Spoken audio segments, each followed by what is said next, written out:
I think the thing that keeps me going the most is, every now and then I'll get a message from someone who recently found the group and they're like, oh my God, I can't believe this group exists. Like, I felt alone for so long, and now I have this group of people who understand me.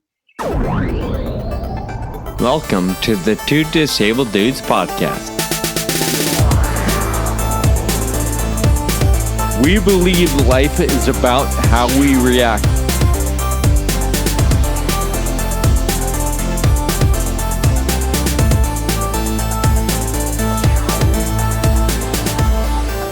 Hey everybody, welcome back to the Two Disabled Dudes podcast. Thank you for tuning in today. We have an awesome rare disease patient advocate who's becoming a powerful voice in the rare disease community. Her story includes an aspect of rare disease that I didn't really know about before reading her book. And she tells her story in her recent book, Rare Like Us. Taylor Kane, welcome to the podcast. Thanks, Kyle. Yeah, I'm really excited to be on with you guys today. I've listened to your podcast for a long time, and it always makes me laugh and smile. So I'm going to put you on the spot then, since you said that. Do you have a favorite episode or a favorite interview? Probably the episode with Andra, just because I love her, and you guys that's just gonna really make her feel amazing. Yeah, you guys just really get along. Like, I really liked the vibes, and that one even though you guys were talking about, a really serious topic and, what happened at the event that Kyle and Andrew went to, I was still laughing because you guys just had a really good energy and made it really enjoyable to listen to while still addressing a really serious topic. So I love it. Yeah, she's a lot of fun, and you're right. From the moment, at least, I met her for the first time last year, right? And right away, we just started picking on each other, immediately. And to me, that's a sign of a good person. Yeah. Yes. Yeah, she's a lot of fun. And I guess for the record, I'll tell everybody she is episode 98. 98. So go back, check it out. Taylor, for our listeners, can you give a little of review about who you are and your story? Yeah, so I am Taylor Kane. I'm 21 years old, and I just graduated from college in December. So my rare disease journey began in 2001 when my dad was diagnosed with a rare genetic X-linked disease called Adrenoleukodystrophy, or ALD for short. At the time of his diagnosis, the doctor told my family that because the disease was X-linked, that made me an obligate carrier of the disease. And, back then in the early 2000s, it was just kind of understood that carriers were not at all affected by the disease. We were kind of just seen as vessels who carried the disease and could potentially pass it on to our children. The term carrier is often still used as meaning, asymptomatic and just carrying the disease, which I think now with this pandemic has really been accentuated. I'm hearing on the news all the time, asymptomatic carrier. But today we know that many carriers of X-linked diseases do eventually develop symptoms of the disease. But to backtrack a little bit, my dad, over the course of the next 2 years, lost the ability to walk, talk, swallow. He developed early onset dementia, and he went into a vegetative state and passed away in 2003 when I was in kindergarten. So most of my memories of my dad are from when he was sick, just because I was so young. But I still do look back on that time fondly, just because there was a lot of good memories that we still made. And, we had hospice workers in our house constantly. And I think that I really learned a lot about the value of passion from people outside of your family at that time. So growing up, I stayed involved in the ALD community. My mom would take me to conferences with her. And to be honest, when I was in middle school, I didn't really care. I think, a lot of people when they're younger, especially at that age, they're kind of whatever. They don't really want to think about, what a genetic disease can mean for their future. But it was also around this time where it was becoming really obvious that carriers of ALD did get symptoms of the disease. You know, I would go to these conferences and see women in wheelchairs, and I would be like, so is that going to be me one day? Like, no one ever really talked about it. So over the course of the next few years, it became more common knowledge that yes, carriers did in fact get symptoms. So of course that changed how I thought about my future, but it was also around this time where I began learning more about the rare disease community in general and about other diseases, because honestly, until high school, I barely even knew that there was other rare diseases that existed. Like, I never really thought about it. You know, I only thought about ALD. And I learned that there was other X-linked diseases where women were originally assumed not to have symptoms. But today we know that many of them do have symptoms. However, we're still vastly under-researched. So with this knowledge, and also with, you know, knowing that my future was going to be confusing because I was a carrier of this disease that has no cure, and that I have a 50% chance of passing it down to my kids, it just made sense in my mind to create a group that brought carriers of different diseases together. So in 2017, I decided to found my nonprofit organization, Remember the Girls, which is the first ever group that brings carriers of X-linked diseases together. So today we have our Facebook support group, which has almost 600 carriers from all around the world, from over 30 different X-linked diseases. And it's just crazy seeing the similarities that we all have. Like, even though our diseases are different, we can relate on so many different levels, whether that be, you know, fear of the future and the unknown and not knowing if and when we'll get symptoms, or, you know, the difficulty of telling a potential partner, like, yeah, I'm a carrier of this deadly disease. So we can relate on a lot of issues. So that's mostly what I do now, is do my work with Remember the Girls. There's a lot there to unpack. So yeah, sorry, that was long. Things. That's great. I love it.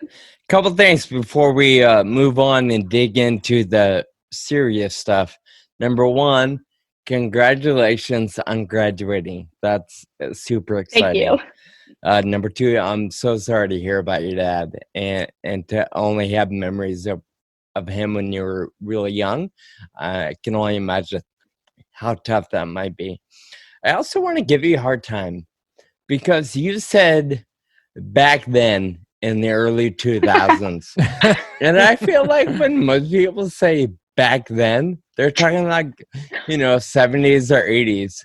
So now I feel super old because back then in the early 2000s, I was in college. So I remember those years vividly. Yeah, sorry about that. I mean, for me, that's my whole like lifetime, basically. I was born in 98. But I do think that something I think about often is I think the landscape for rare diseases has changed so much in the last 20 years because of the internet and social media. Like, when my dad was diagnosed, my mom always says, like, what she would have done to be able to go on Facebook and to join a support group. And that just didn't exist, you know? And I think that social media has allowed people in the rare disease community to come together and fight for things that they had been fighting independently. Like, obviously carriers always got symptoms, but yet they didn't really have a forum to be like, hey guys, like, we're all getting symptoms, yet no one seems to care. And I think that social media has really allowed that. So that is why I say it's super different back then, because I feel like so much has changed since then. But sorry. I agree. I didn't have a smartphone back then. Yeah. Or it was MySpace was the thing. Yeah, so. Right. Yep. I remember. Yeah, exactly. You get it. So, Taylor, to unpack a few things from what you talked about earlier too, what is an X-linked? Can we define that? Partly for me and partly for hopefully some of our listeners. Oh, I'm glad you asked, because this whole time I'm thinking y'all are in the space a lot more than me. So I'm just assuming it's like common knowledge, and I'm over here like, I don't know what that means, but I'm sure they do. So I'm just gonna go with it. So basically, as you know, males have an X and a Y chromosome, and females have two X chromosomes. So X-linked diseases are carried on the X chromosome. So, you know, they cause, for each different disease, cause a different mutation in a gene on the X chromosome. So when men get an X-linked disease, they have a severe version of the disease because it's on their X, and that one gene is affected. But for women, they have two X chromosomes and two copies of genes. So there were assumed that since they had one healthy X chromosome, that the healthy one would make up for the deficiencies on the unhealthy one. But today we know more about the fact that, in women, some things on your X chromosomes turn off, because if they didn't, we would have way more genes and probably be way, way intellectually ahead of guys. No offense. But so for that reason, they turn some genes off, just naturally in the body. And this is called X inactivation. And so this is one of the big reasons today why we know that some carriers do get symptoms, because the healthy gene isn't all there to make up for the unhealthy gene. So as far as the inheritance pattern goes, men with an X-linked disease will pass the disease to all of their daughters, 100%, and none of their sons, because they give their Y chromosome to their son. And then for women who are carriers of these diseases, such as myself, there's a 50% chance that I'll pass it down to my daughter, who will also be a carrier, or a son who would have the disease. That was going to be my question. I'm curious how it would affect your children. So if you had a son, still a 50% chance? Yeah. He'd be affected? Okay. Yeah, but I'm lucky because I always grew up with the knowledge that there was other ways for me to have kids. So obviously now I don't really think about that day to day, but if I do have kids one day, I think that I'll likely do in vitro fertilization with pre-implantation genetic testing. So this is what a lot of carriers do. This is not just for X-linked, but this is common for carriers of hereditary cancers and things like that. So it's great knowing that option is out there for me. It can be super expensive here in the US, but who knows where I'll be living. Maybe not in the US. So. Oh, wow. Okay. She's implying that she's gonna move. Well, my boyfriend lives in England, so I feel like I don't know if I'll live there or live somewhere else, but I always kind of knew that I wanted to move out of the US. So that was a little message to him then, huh? Yeah, you're sending a message with this statement? Does he listen to the podcast? Might he hear that? Well, I told him I was going to mention him, so I guess that was a little shout out. So pressure is on, England. Taylor, just a little more background. What are the symptoms of the ALD? You talked a little bit about your dad, and obviously, I've read your book, so I know what happened to your dad, which was very tragic. But can you tell us a little more about the general symptoms of ALD? Yes. So ALD is, as I mentioned, when there is cerebral involvement. So it's a disease that attacks both the brain and the spinal cord. So it either comes on early onset and affects boys between the ages of 5 and 10, or it can come on later onset and affect older males like in their 40s, 50s, as it did with my dad. So the main symptoms, and they honestly do vary for everyone. It's not one path, as I'm sure, it's the same with a lot of diseases, but you basically lose all functionality. So, some people go blind, you can lose your sense of hearing. My dad lost the ability to talk and communicate, which that is something that's very common just because, your brain starts to deteriorate and your body starts shutting down. A lot of boys and men lose the ability to swallow and have to be on a feeding tube, which my dad was. And before passing away, they all go into a vegetative state and pretty much just exist there until their body just shuts down from the disease. So there is no really fully accepted treatment or cure. The most common line of defense is a bone marrow transplant. But in the case of my dad, at the time, only like a handful of men with the disease had ever gone through one, and over half of them had died from complications of the procedure with ALD. So he decided not to go through it. But ALD newborn screening is really spreading across the country, which is great, because if this disease is caught early before symptoms develop, the boys can be tracked. And then once they do start showing symptoms of the disease, they're recommended to get a bone marrow or stem cell transplant right away, which is their best chance to live and prevent or like not have the worst symptoms of the disease. And then in females with the disease, the most common symptoms are walking difficulties, neuropathy, bladder and bowel dysfunction, tremoring.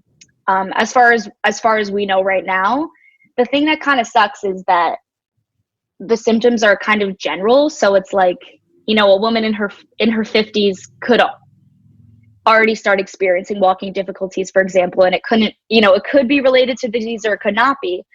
So I think that's something that's really challenging as a carrier and not having a lot of research, because I'm like, so if I trip and fall one day, will I think like, oh, this is the disease, or if I just trip and fell, you know? Yeah. And that definitely does worry me. That's definitely something that's difficult to think about, but yeah, that's where we are right now. Yeah. So, you know, talking about the symptoms, this disease is just so terrible. And in the book, you know, you talked about your dad in the later stages, and man, I'm getting emotional just thinking about it. But you know, you talked about laying with him in his bed, and I mean, the image that comes back to me is you laying there and knowing that this is still your dad. Like, it's the disease is something separate from who your dad is, and you already knowing that in kindergarten. Can you talk a little bit about that? Because I think it's a principle that we should all be familiar with when dealing with our own diseases or that of loved ones. Yeah. Thanks for bringing that up. Yeah, I mean, I think that me being really young while my dad was sick, and I think because I couldn't fully understand what was going on, and I think that was good to me in a way because it didn't make me scared of him. You know, I know my mom got a lot of criticism for keeping my dad in our house rather than putting him in like a care facility, because they said like, oh, your kids are going to be so scared to see their dad like that. But I'm so glad that my mom decided to keep him in our house, because I don't understand what's so scary about. I can understand where they're coming from, but like, my dad didn't choose to have this disease, you know, like, this is still who he is. And I guess I never really thought anything different. And speaking of my book, I did include, you know, some more personal details that some people reading may find embarrassing, but I really do think that my dad, while he was private about the disease at first, I think he kind of that changed as his diagnosis progressed. But I do think that, you know, even though my dad did experience a lot of quote unquote embarrassing symptoms like his bladder dysfunctioning and things like that, I really don't think that he would want me to keep that information hidden, because that's the reality of the disease. You know, like the symptoms are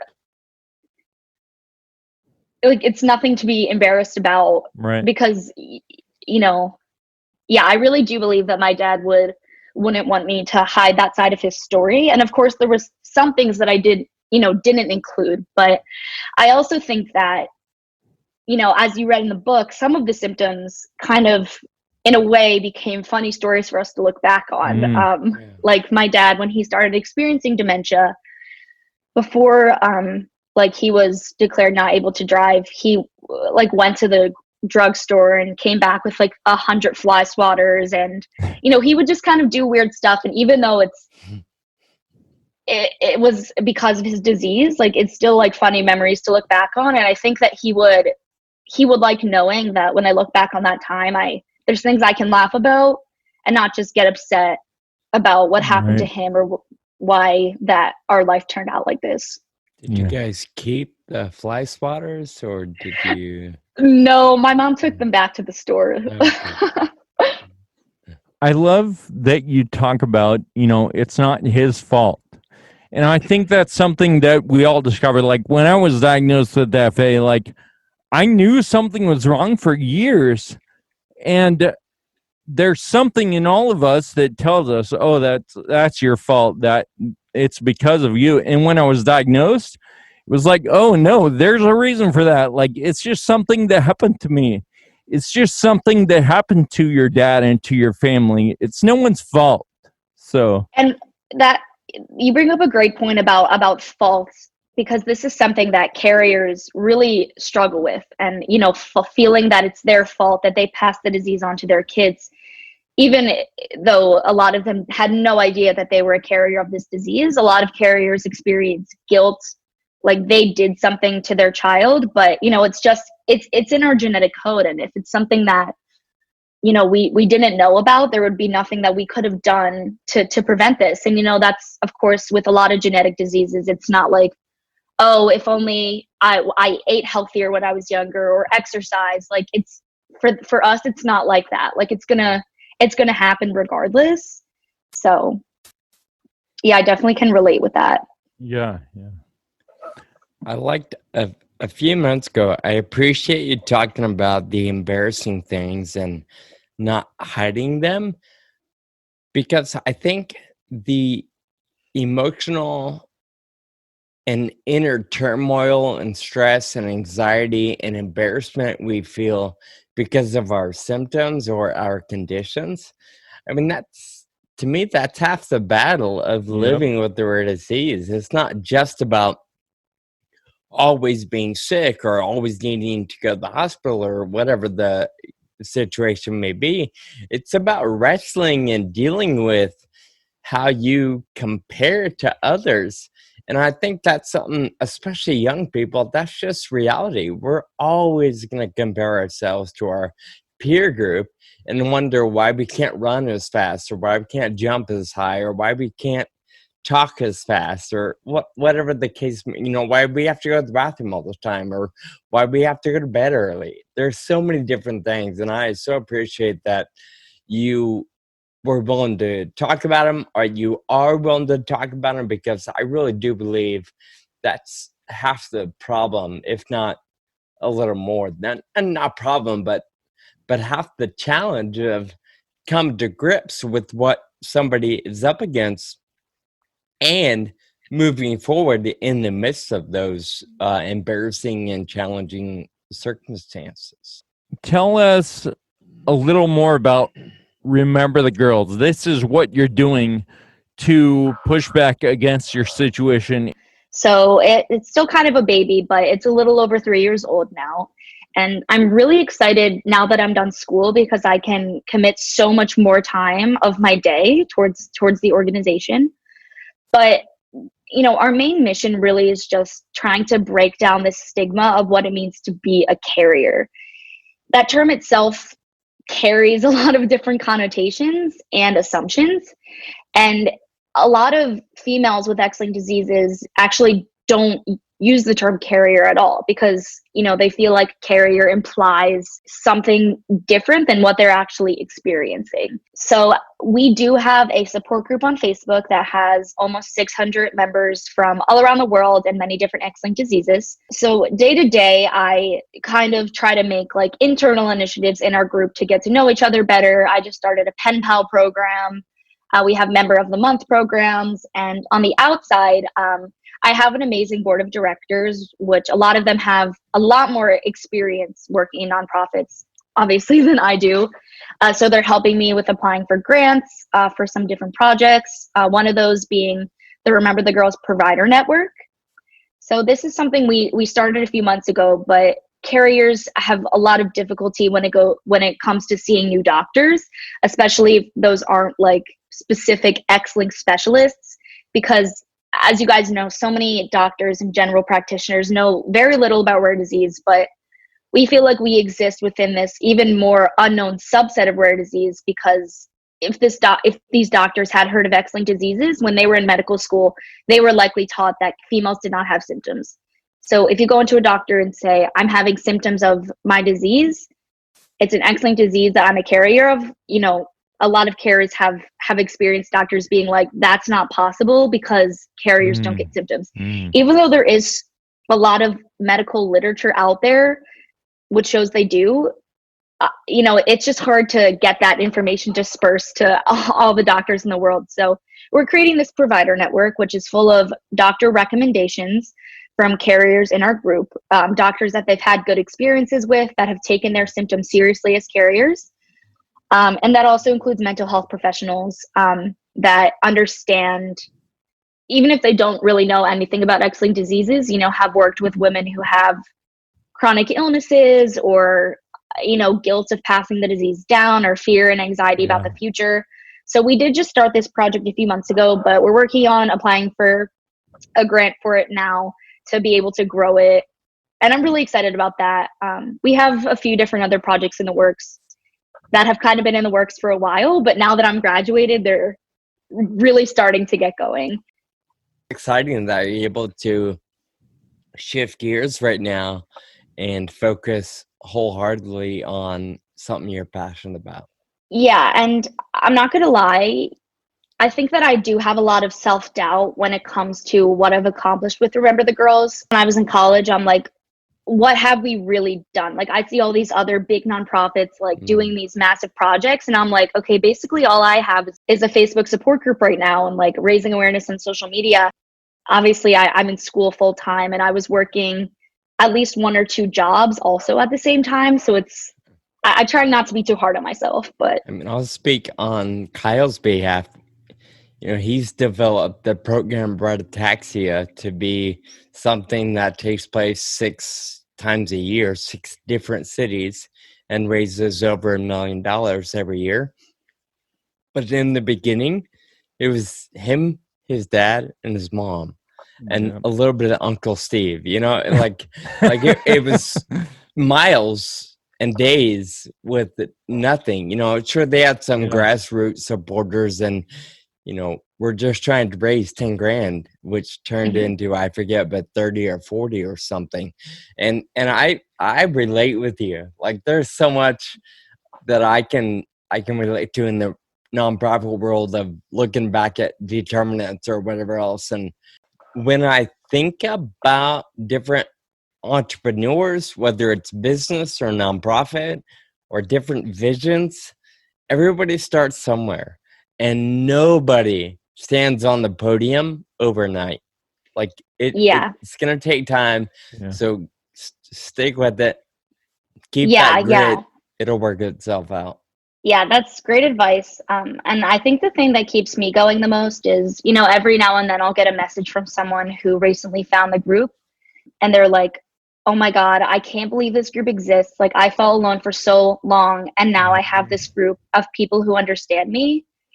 And alone, like getting messages like that. Oh no, I think my AirPods just died. It's all right. Yeah, you sound all right. I feel like even if it stopped there, like even if nothing else comes of Remember the Girls, a audience or a platform or a relationship with 600 people, that's no joke. So even if this were it, I think you should be pretty proud of what you've been able to develop and how you've been able to connect people all over the world. Thank you. I appreciate that. Yeah. And I just, to add to that, we all have this vision of changing the world, right?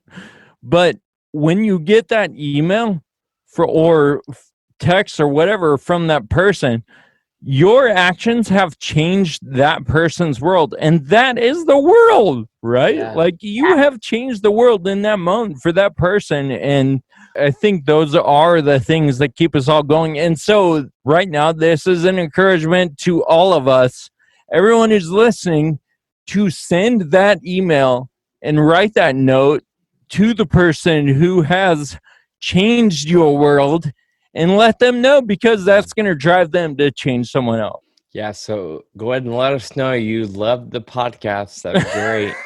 And pick up Taylor's book and let her know that you enjoyed it. Taylor, what's a big dream or vision, whether it's Remember the Girls related or something different? What is something you hope to accomplish or achieve in 20 or 30 years? If you would have asked me this a few months ago, it probably would have been a totally different response than now. But based on the encouragement from people in my community, I think I'm going to pursue trying to do Remember the Girls full time for the rest of my life, I guess. It's hard to think that far in the future, but when graduating, I did start thinking about applying for jobs, and I felt kind of torn because I was like, I finally have time to, dedicate to Remember the Girls and something that is my life. And I'm like, if I have to get a 40-hour-a-week job, this is going to become on the side again. And I knew that I would always be in a battle between having to do a job for money, because, you get it. Just pay the bills. Yeah. Yeah. Do this 40-hour job for money, or do something that I'm not only passionate about, but that, just affects me and so many other people close to me personally. I just always knew it would be like a tug of war. So right now I'm trying to see, where I can take leading Remember the Girls full time, which I honestly never knew that was something that was feasible. But yeah, that's what I'm looking into now. But as for more personal goals, I would love to, I think, just meet carriers from all around the world. Every day I talk to carriers that live like in Europe, in Asia, in South America, and I'm like, how cool would it be to have like Remember the Girls meetups or conferences like all around the world? Because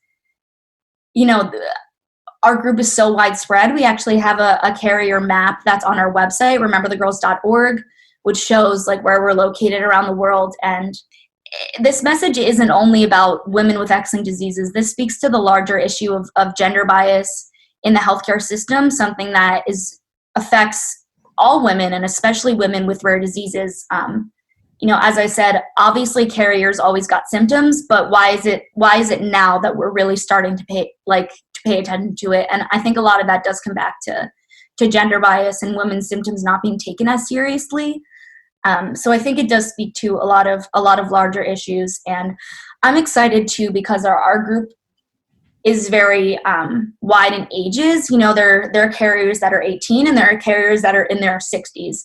So I think it's a cool environment to have because we're able to offer different perspectives, and it's amazing also knowing more young carriers because that's a whole nother topic. But I really felt alone all through high school, and even sometimes now, just because most of the carriers that I communicate with are kind of living different lives than me. They have kids, they're married, and obviously my life is not like that.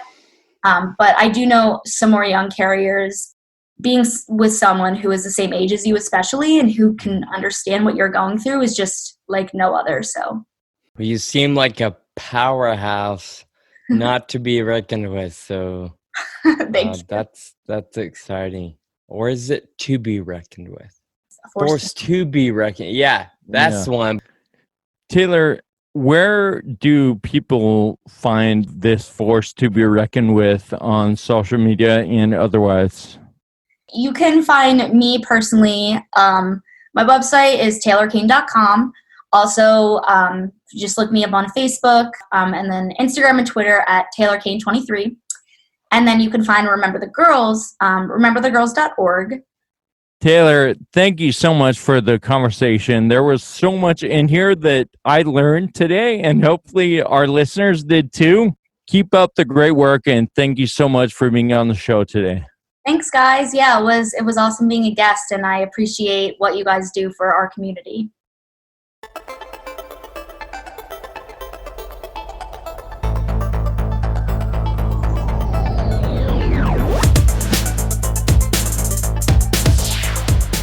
That was amazing. Kyle, I don't know about you, but I feel like I just got kind of schooled in biology. There was so much that either I didn't know or just forgot about. So, yeah. I really did enjoy that. Not only for the incredible detail and just hearing Taylor's passion behind every word she shared, but also learning a little bit about the whole other side, like she said, of rare disease that we rarely think about or address. Yeah. Yeah, I know. I think we all get sort of in our little silos like, yeah, sure, I know a lot about recessive genetics and stuff because that's what FA is, right? But Sure. it was refreshing to be like, and learn about lots of other people's diseases, you know? So Totally. I think that makes us better community members. We have come, of course, as you know, time to share a thank you note or some gratitude. So we're going to move into that before we say goodbye. Kyle, do you have somebody or something to say thank you to? Yes, grocery shopping has become a major thing. It's like today is grocery day. It's like once a week, and you know it's a big thing. And my friend Felicia has been incredible about either going to the store or placing Felicia orders on Instagram Instacart, and. So, you know, the order will come from Instacart and they'll leave it on my porch. Felicia and I order groceries together. So she orders her groceries and like within the same order, right? So, Okay. So she comes to my porch, unbags all the stuff. She's got her mask on and everything. And we have a process down. I have a little soapy bowl of water with a sponge in it right next to the door.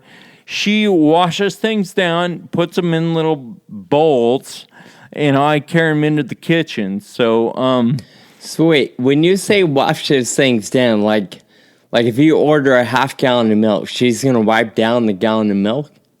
yeah, she'll wipe it down, and then we have a sponge and then a towel so she can kind of clean it off, you know, so it's not just the soapy milk or whatever it is into the fridge. So I want to thank Felicia for putting all that effort into making sure I have good food, safe food to eat.